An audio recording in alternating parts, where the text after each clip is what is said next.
Première ronde de négociations à Suisse. La délégation de l'AFC Barème 23 est déjà arrivée en place et la délégation de Kinshasa pourrait aussi se rejoindre les autres pour cette discussion. Une réunion, une conclave de 2 jours a réuni le membre fondateur de Sauvons la RDC qui s'est réuni du 6 au 8 avril 2026. Bonjour, bonsoir. Nous vous saluons de partout où vous êtes en train de nous suivre. Nous, c'est Analysons Congo.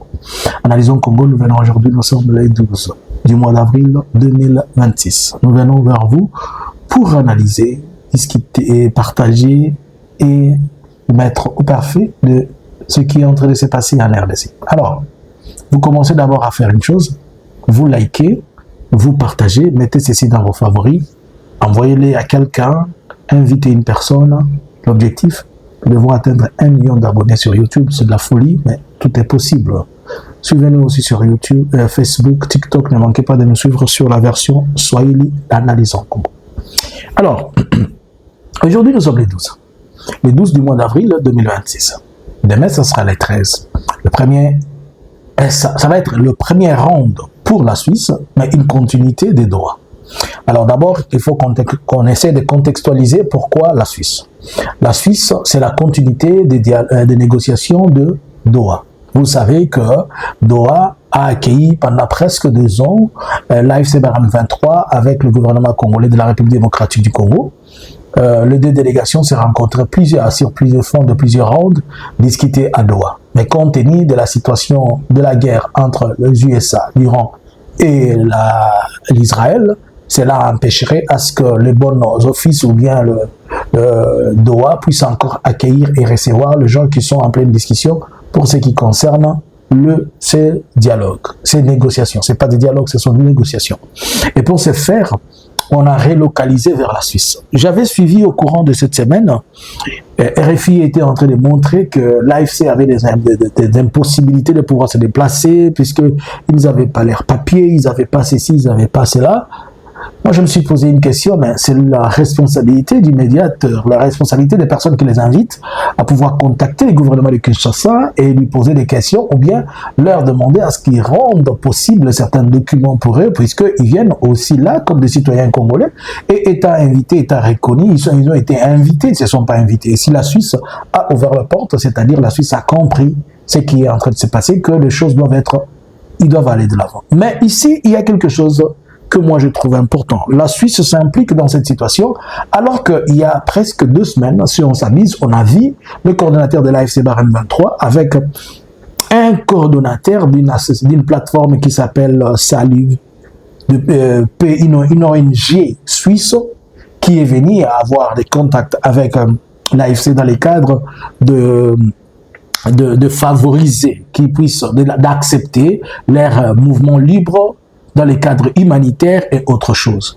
Et sur la table des négociations, on va retrouver la question d'assistance humanitaire aux personnes aux déplacés internes des partis qui sont occupés par l'AFC Barème 23. Cela revient à dire que la Suisse se retrouve déjà dans un deal aussi, il a un intérêt quelque part, ce n'est pas seulement qu'il les a accueillis pour les bons offices, mais il va aussi se retrouver impliqué dans les questions humanitaires. Et cela veut dire que les fonds qui peuvent être décaissés par la communauté internationale, la Suisse en bénéficiera pour ces questions humanitaires. Donc ça fait de la Suisse un partenaire dans les discussions que moi, à ce que je comprenne un peu, la Suisse va prendre aussi profit de ce qui se passe. Alors, qu'est-ce que nous pouvons attendre de la Suisse? Déjà, moi je vais dire, on ne peut rien attendre de la Suisse. Je vous explique. Nous sommes les 12 aujourd'hui. Hier, le 11, il y a eu des grands bombardiers, il y a eu des attaques à la drone dans le plateau et la FRDC a perdu beaucoup de hommes là-bas. Les images sont tellement horribles. Kingwe, Katani, Makolo, Keto, donc on a poudrier, les drones ont poudrier les gens là-bas. La FRDC a perdu beaucoup d'hommes. Aujourd'hui, la FRDC a continué à pilonner. Aujourd'hui, ou même, je vous parle. Alors, il se retrouve dans cette ronde de négociations avec beaucoup de tensions à la table. Notamment les tensions économiques, les tensions humanitaires, avec ce problème où on doit trouver la solution pour assister les humanités, pour assister et envoyer de l'aide humanitaire. Il y a de l'autre côté le cessez-le-feu qui n'est toujours pas respecté depuis qu'il avait été conclu entre eux personne n'a respecté le cessez-le-feu. 3, avec ces problématiques des drones, ces problématiques d'insécurité des drones, et déjà qu'il y a une enquête dont on ne sait pas comment ça va aboutir, celui de le décès de Karine, la responsable de celle qui travaillait à l'UNICEF. Et surtout que depuis que l'AFC a demandé que le gouvernement présente ses mesures, sa façon, ou bien que le gouvernement ouvre l'espace de discussion en faisant bonne foi de libérer les prisonniers. Le gouvernement n'a toujours pas libéré les prisonniers. Il y a de l'autre côté, l'AFC avait pris les 5000 soldats qui devaient retourner au gouvernement. Et le gouvernement a toujours refusé. Et le CICR est aussi, il est basé à Genève, donc c'est aussi un autre problème. Donc, il y a sur la table beaucoup de choses qui vont, à mon avis, ne pas faire avancer, puisque aujourd'hui, ils doivent revenir discuter sur les 8 points. Par ailleurs, on a fait presque 2 ans à Doha. Avant Doha, il y a eu des négociations informelles. À Nairobi, il n'y a pas eu de résultat. À Kampala, il n'y a pas eu de résultat. À Luanda, il n'y a pas eu de résultat. Maintenant, on se retrouve à Genève. Est-ce que Genève va enfin apporter une solution? Je ne pense pas. Pourquoi je ne pense pas que Genève va apporter une solution? Depuis le début, on a accusé l'AFC 23 de ne pas avoir un esprit ouvert pour dialoguer. Mais il a démontré sa volonté en démontrant tout, en acceptant toutes les choses. Mais la partie adverse qui est le gouvernement n'est pas prêt. Pour la simple raison que Félix Névé, il accepte l'esprit de négociation pour répondre à la demande internationale, mais il n'est pas prêt à accepter ce que la négociation lui exige, car il n'est pas prêt à partager et n'est pas prêt à faire avec tous les Congolais. Il est seulement prêt à faire avec les Congolais qu'il choisit, les Congolais qui l'obéissent. Mais les Congolais qui n'ont pas la même pensée que lui, il n'a pas à faire avec eux. C'est pourquoi vous voyez que Félix est prêt à tout donner avec les étrangers, mais pas aux Congolais. Puisque pour lui, si tu veux être Congolais, donc il faut comprendre ce qui est dans sa tête, c'est ce qui veut dire être Congolais. Si ce n'est pas dans sa tête, tu n'es pas Congolais. Alors, avec ce que je vois là, Suisse va être qu'une continuité de Doha. Et ça ne va rien produire. Donc, on ne peut rien espérer de la Suisse, et on ne peut rien attendre. Le seul résultat qui vont amener les gens à ce que qui vont amener à ce qu'il y ait d'avancer sur le plan négociation, ça sera les résultats du front. Parce que vous savez que chaque fois que les fronts essaient de bouger, et pour gagner du temps, il amène les gens en bateau, il veut ceci et cela. Mais jusqu'à ce que les fronts parlera à haute voix, c'est à ce moment-là que le monsieur pourra comprendre. Mais du reste, on attend le début demain pour qu'on essaye de vous ramener et de vous donner le détail. Par ailleurs, nous étions en train de parler des conclaves de fondateurs, le deuxième conclave de fondateurs. Attention, ce ne sont pas les membres restreints, mais ce sont les fondateurs qui se sont réunis entre les 6 et les 8 de Sauvons la RDC et dont le président honoraire, Joseph Kabila a été là, en présence, il a été dans cette réunion-là. Et ils sont parvenus à parler de plusieurs choses et de plusieurs points, mais il y a des points essentiels à retenir. Pour des questions de sécurité, dans les communiqués, on parle des dates, mais on ne parle pas des lieux. Moi, j'ai compris que c'était juste pour permettre à ce qu'il y a plusieurs choses. Félix s'en prend à tout le pays par lequel les gens vont s'asseoir pour discuter, puisqu'il ne veut pas que les gens discutent du Congo. Il veut que ce soit lui, les dieux de Congolais. Et de l'autre côté, c'est aussi pour des questions liées à la sécurité. Vous savez que la fois passée, on était en train les drones visaient Joseph Kabila. Ils ne visaient pas Karine, mais gloire au Seigneur, Dieu l'a protégé et Dieu est encore avec lui. Est-ce que je peux ajouter cette chose spirituellement? Informer Félix Cessé. Kabila mourra le jour où Dieu va se décider qu'il meurt. Je l'ai dit doucement pour que tout le monde le comprenne. Et si par hasard, la folie de Félix arrivait à objectif, je vais dire ça à tous les Congolais. Il nous faudra encore 50 ans pour remplacer quelqu'un comme Kabila. Et ça va freiner beaucoup de choses. Je ne suis pas en train de vous demander de croire. Je sais les convictions spirituelles sur lesquelles je suis, mais c'est que Dieu m'a dit. Acceptez ou pas, ce n'est pas votre affaire, mais je vous tiens seulement à informer. C'est une parenthèse.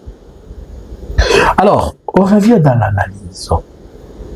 Dans leur discussion, dans les communiqués, ils ont souligné certaines choses qui sont importantes, dont on va pouvoir analyser en profondeur. Mais en passant, on a parlé par exemple de l'insécurité du nord au sud, on a parlé de la volonté de Kinshasa qui veut changer la constitution et dont souvent la RDC a dit il va s'opposer farouchement. Et ils ont fait quand même quelque chose d'une interpellation importante. Deux interpellations importantes que je prends, c'est celui d'informer aux États-Unis que la RDC n'est pas un dépotoir où on va venir déposer les déchets des hommes qu'on pense qui ne sont pas crédibles. Attention, aujourd'hui, cette question nous divise et cette question, il amène beaucoup de discussions, puisque Félix, comme la deuxième chose qu'ils ont dit, que Félix, c'est presque, comme je l'ai toujours dit, à donner tout ce que la communauté internationale, tout ce qu'il pense faire plaisir à la communauté internationale. Il fait de beaux yeux à Donald Trump, il se vend comme une prostituée à moins cher. Mais la RDC n'est pas quelque chose qui l'appartient. La RDC n'est pas sa propriété privée. Ce n'est même pas la propriété de ses parents, puisque ses parents ne lui ont jamais même laissé quelque chose où il pouvait gérer. À part l'UDPS qui est un parti politique, un parti familial. Mais alors, souvent la RDC a aussi souligné qu'il ne faudrait pas que le président et le pouvoir en place pensent que la RDC c'est leur propriété privée, et ça c'est vrai.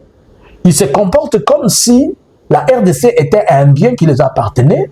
Ils oublient qu'ils ont des comptes à rendre à la population. Par exemple, ils vont accepter de signer des accords avec Washington, ils vont accepter de parler des questions liées au mouvement de la population, le migrant, et après avoir tout fini, ils font semblant de vouloir venir nous poster un communiqué en nous insultant. Les communiqués de Mouyaya, c'était une insulte.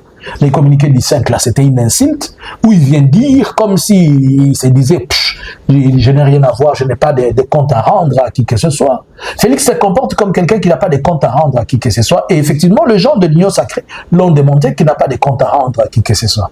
Et c'est pourquoi j'ai toujours dit que ces armes qui sont en train de crépiter dans l'AFC-BAR M23 vers des positions gouvernementales, ce sont celles-là qui lui montrera et qui lui prouvera que ce pays n'est pas la propriété de Marthe et d'Étienne. Ces pays appartiennent à la population congolaise. Et il faudrait qu'à un certain niveau, que tout le monde comprenne et que tout le monde arrive à mettre dans la tête de ce messieurs que la RDC, c'est une terre congolaise, ce n'est pas une terre de l'IDPS. Alors, nous allons un peu revenir après pour analyser profondément ce que souvent la RDC a fait. Mais nous pouvons d'emblée vous dire que ils ont produit un communiqué qui a touché presque tout. Ils ont parlé de l'aspect de l'insécurité du Homobundo, ils ont parlé des bombardements dans le Minembwe, ils ont parlé en même temps de comment les ADF Nalou font la loi, l'Ituri, elle est presque ignorée, elle est oubliée.